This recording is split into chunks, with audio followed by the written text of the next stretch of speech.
तर आज दिवसाची सुरुवात होती वॉशिंग मशीनला कपडे लावण्यापासून. तर मी कपडे धुवायला लावलेले आणि स्पिन वगैरे झालेले. त्यानंतर म्हटलं कपडे टाकू.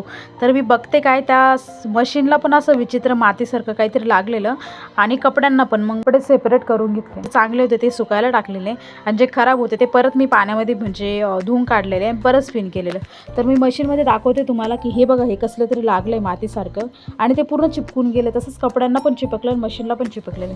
तर मी काहीतरी जुगाड लावला आणि मी म्हटलं आता काठीला आपण काय करू, घासणी बांधू रबरने आणि त्याच्याने आपण ते घासून काढू. म्हणजे हात काय माझा पुरत नव्हता, त्यामुळे मी असं काहीतरी जुगाड लावलेला.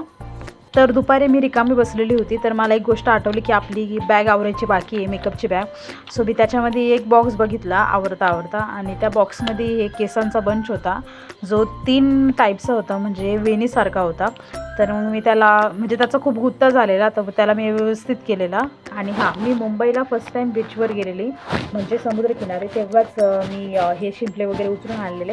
तो तिथे पडेल होते आणि 4-5 जण उचलत होते. तेव्हा मला काहीतरी नवीन वाटलं, मी पण उचलून घेतले आणि ते मी अजून पण सांभाळून ठेवले. त्याला 4-5 वर्ष झाले, आय थिंक 5 वर्ष झाले त्याला. या पिनं तुम्ही ओळखतच असाल, बिकॉज ह्या पिनं आपण आंबाडा बांधताना यूज करायचो. आणि हे गजरे पण तेव्हाचेच आहेत, बिकॉज हे गजरे नकली आहेत आणि अजून पण टिकून आहेत माझ्याकडे. आणि हे कानातले, ह्या कानातल्याचं मी काय सांगणार आहे. हे कानातले घेऊन मी इतके पस्तावा झाले, म्हणजे मी मेळ्यामध्ये घेतलेले कानातले आणि आता मला त्या गोष्टीचा इतका पस्तावा होतोय की मी ते यूजच नाही करत आणि ते असेच पडून राहिले आणि त्यांना गंज पण लागलेला आहे. तर मग मी आता ते फेकून देणार आहे. तर मग भेटूया उद्याच्या व्लॉगमध्ये. So bye.